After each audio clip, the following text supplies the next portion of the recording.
Yes, I'm just outside here to show you the front elevation. This is our side elevation right here. I think right now you can see the roofing. That's the roofing. And those are called, the stage is pallets. They're putting pallets, whereby, that's why I told you, by the end of this week, next week, the roofing will be done. As you can see, the guys are moving very faster. Yes, that's what we're doing. And then, after like maybe they are moving at the same time with the guys of roofing inside. That's what I wanted, to push the project very fast, such that we wind up each and everything in time. But as you can see, we actually, honestly, be perfect. We tell you that we are going to make sure as SLOJ that everything goes legit on this project. Yeah, just get my word. In time, we are hoping to finish this project. Thank you. This my destiny, this my birthright, patience. It take patience. You can't turn time, bless me. All the blessings me, front of your eye, testing me. God that testing me, we gon' make it our destiny. This my destiny, this my birthright, patience. It take patience, can't turn time, bless me. All the blessings me, front of your eye, testing me. God that testing me, we gon' make it our. I'm winning the race. That's probably why it feel like I'm running away. You gotta right those wrongs. I'm stuck in the game. One foot on their neck, one foot in the grave. And still life goes on. I'm traveling Bay, I'm fit for a tour. I'll be back in May. You gotta play your part. Grateful of this day, blessed to be in this game. Plus the money is great. So I write these songs. What? We gotta get out of here. I was thinking this is gonna be kind of late for Brizzy. I didn't realise there was mad traffic, dude. Do you reckon this helmet's gonna get us there quicker? Oh, that thing is mad, bro. I know, dude. Left it. Yeah. I feel like a rally driver, right? I bought us a snack. That thing is wicked. It's quick, So are they good sunnies that are built into it? Yeah. They're not just like servo sunnies. You want half of this? No, you haven't. You sure? I know how good they are, but you haven't. You don't want half? Oh man, like. I'm willing to half this with you. No, I've just had 2 bananas. You have that. So your reasons for not having it is because you're full? Yeah. That's valid. Oh, and like, I would never want to give away half of it if I had that either. You know? Yeah, but you know what? It's fucking healthy for my soul. Take that. No, I don't. Take that. No way, dude. Why are you trying to crush my growth? Wasting your time. Where is it? We're going to go see the best bike fitter in the Milky Way galaxy, Neill. Neill? Yeah. So why are you getting another bike fit? What's going on? Just for my head. It's like a Ferrero Rocher. At 7 o'clock in the morning. Neill is a wizard, dude. He's a fully natural born human being bike fitter. Yeah. He doesn't use technology. He goes straight off the naked eye. Who's the principal of Hogwarts? Snake? Dumbledore. He'll just look at you and just go, that's wrong, that's wrong. You need to do that. Training. Put the camera in your left hand. Yeah. White shoulders, compensating too much, carpal tunnel in the left pinky. He combines a high level of expertise with a very caring character. Also, we got all the gear now, so we got the TT helmet, shouts to Endura. We got the skin suit, shouts to Endura. And the new TT bars. We could go there and he could be, look, you're in a perfect position.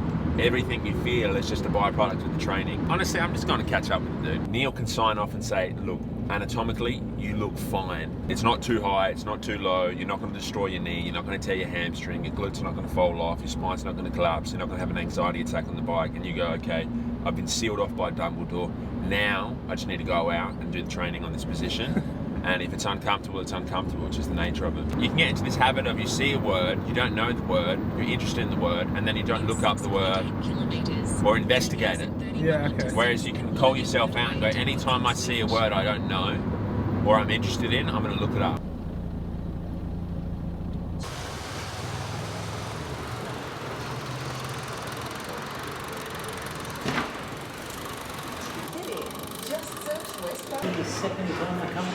See it. No, it's alright. Do you want some new electrical tape? I'm going to take this electrical tape off. This is Why what. are we slowing you down right there? Is it a marker pen? Yeah, that's my structural engineering job. Oh yeah, very classy. There's probably a better way to repair that than using a marker with duct tape. Straight into a parked car. Straight into a parked car. Nice. I like 10K now. Oh, you were going slow, were you? Was it an improvement or a worsening of your general facial structure? So when are you looking at riding around in a circle for a day? Probably How are your time? 2 months. 2 months. I might do it at Nunda. Oh yeah. Yeah. It was because there's nothing there. Yeah. I actually lived in Nunda many years ago. Whoa. You asked me to put a tank on it. Yeah. Okay, it's like a queen mattress. This is the big. Well, you've got a big ass. You're not a small lad, Abdullah, in case you hadn't noticed. Are you going to go the whole hog and shave your legs? You know, I shaved them a few weeks ago. Did you? Yeah, I was going to say they look grown less hairy. So before we look at anything in terms of his, you know, reach, drop, saddle setback and all that kind of stuff, bike's got to be perfectly level. If it's, Make sure that you're looking at something that's... yeah, well, imagine if it's 1 degree off like this.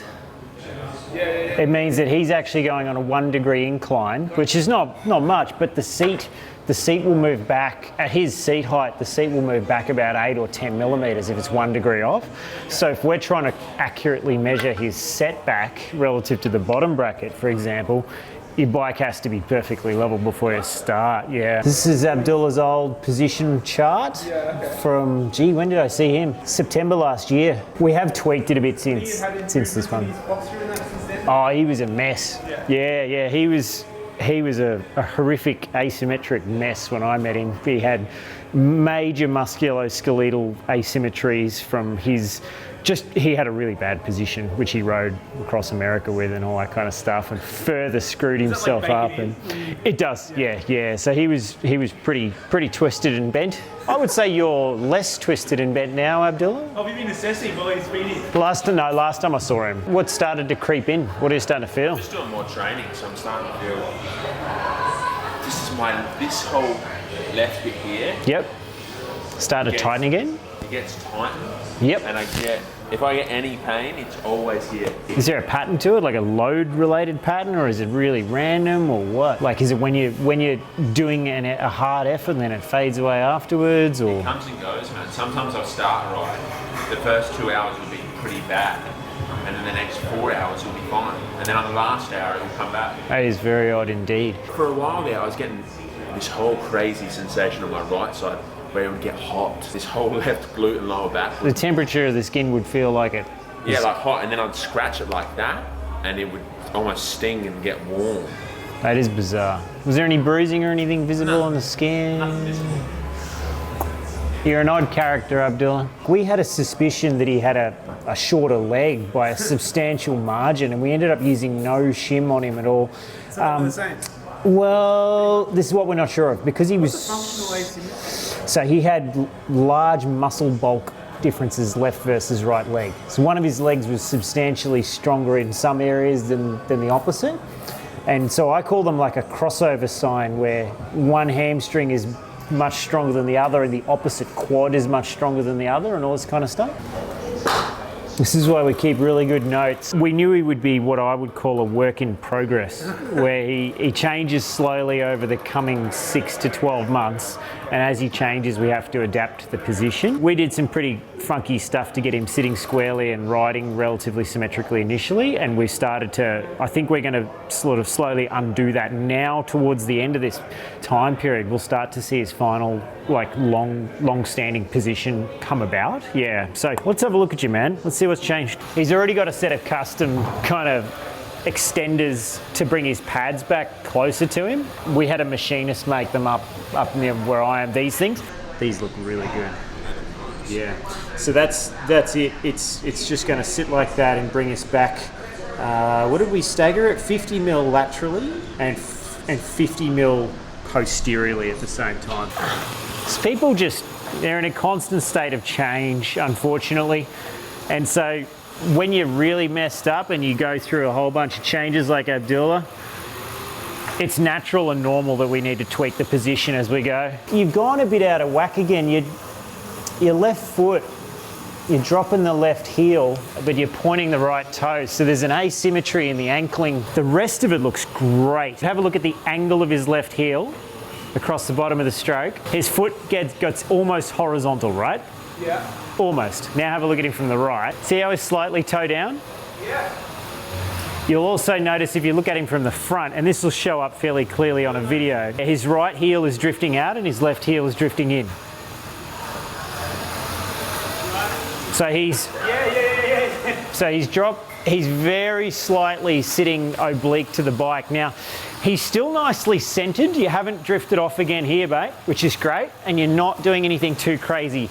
I would almost put money on this that finally you need a shim. In my head the other day, I was thinking, I almost sounded like a little crying baby. I get that impression a lot when I talk to you. I want a shim. When we first met Abdullah, we had a lot of trouble figuring out if he actually had a structurally shorter right leg because he was so muscularly imbalanced. It was really difficult to tell.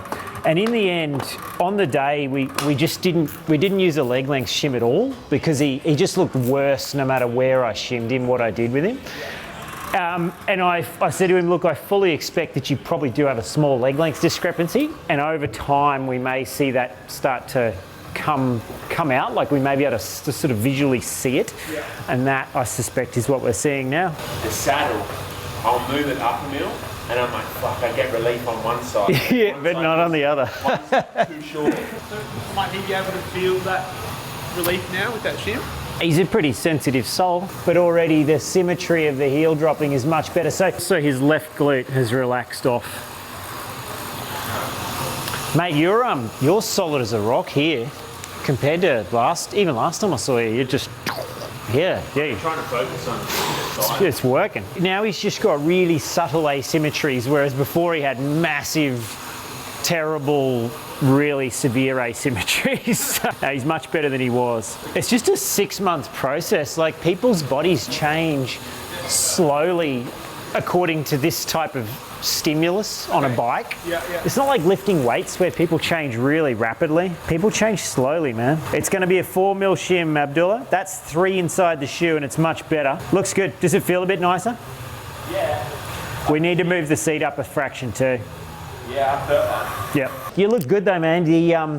Your pelvis is super stable. Everything else looks great.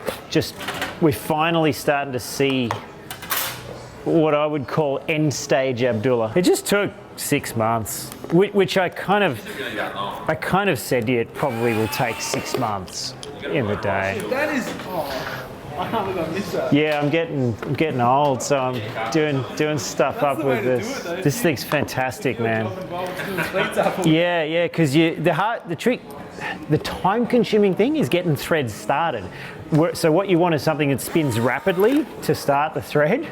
And once it's in, then you can, crank it up by hand.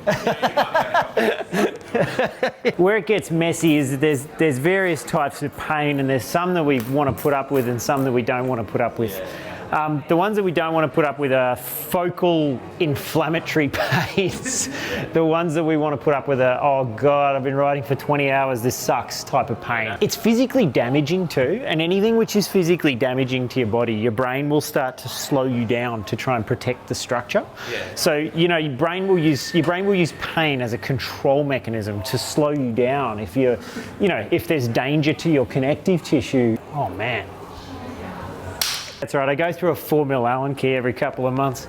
Who did that up? The driver then has not become your conscious mental state. The driver of what's controlling your power output to the pedals starts to become an unconscious control mechanism designed to protect your body, and that's a little bit, it's a little bit harder to overcome. Your mind's going, go, your body's going, we're not moving anywhere.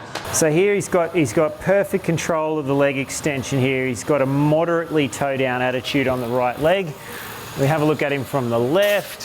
He's pretty much exactly the same. And that's what we want to see. There's no big difference in the ankling when there's a small shim on his right foot, which was not the case last time I saw him. Does that feel nicer under your right foot? Like, does this symmetry feel better? Yeah, this is where we're going to end up. I moved the seat up about 4 mil, looks much better. We've shimmed your right leg 4 mil. So that's why you could never reconcile the seat height thing, because one of your legs is slightly longer than the other. So the seat height for one side is 4 mil different to the seat height for the other. There'll be a little bit of an adaptation time to the shim, but it'll be very small and minimal.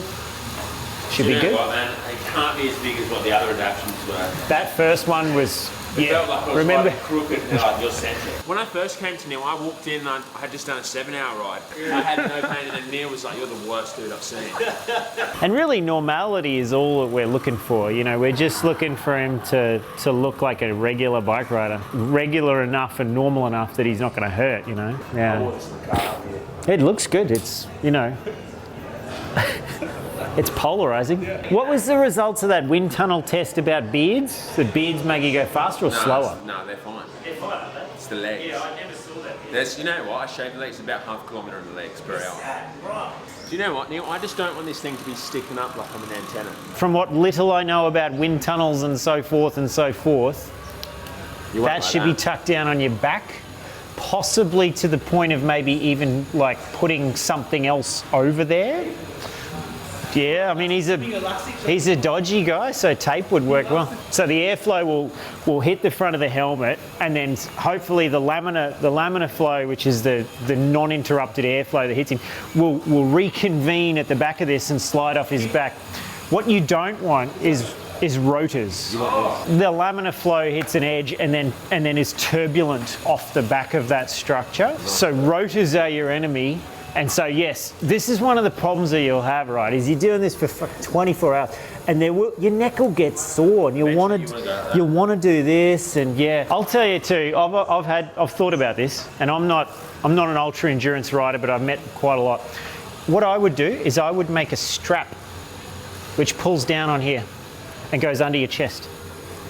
So just drill a little hole there and just put a little bolt through, or two of them through a piece of elastic, and holds it down like that. It'll do two things. If you put the strap under your chin, it'll help hold your head up. Secondly, it'll preserve the lack of edges. You could actually use it to stop yourself getting Schirmer's neck. Have you ever heard of Schirmer's neck? Yeah, you don't want that. Don't even say that word. Just load it up for a minute. Just spin your legs a bit quicker and make sure it looks good under load.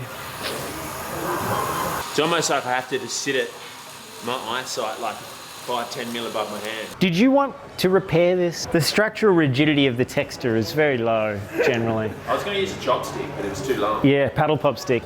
No, he looks good.